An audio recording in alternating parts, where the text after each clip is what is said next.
दोपहरिया में धरिया कवरिया में भागेलू कूद के ना आवेलू पजरिया में भागेलू कूद के ना आवेलू पजरिया में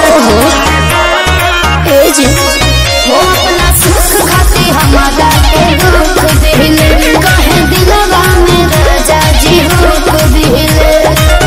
आज के नहीं खेतुरो जाना कर दो आज के नहीं खेतुरो जाना कर दो मांगिले मांगिले मांगिले जब जब माना करेलू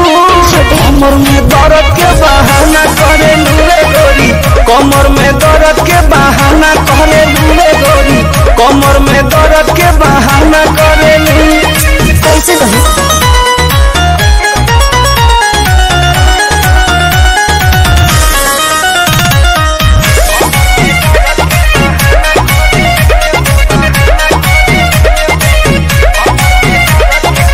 बारू तू कमाल के रखेलू संभाल के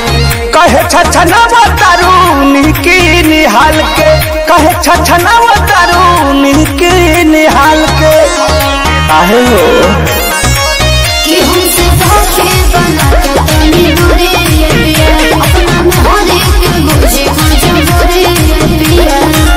और मत प्रियांशु के ना खाना देवे दू और मत प्रियांशु के ना खाना देवे दू मांगिले मांगिले मांगिले जब जब माना करेलू कमर में दर्द के बहाना करेलू रे गोरी कमर में दर्द के बहाना करेलू रे गोरी कमर में दर्द के बहाना करेलू।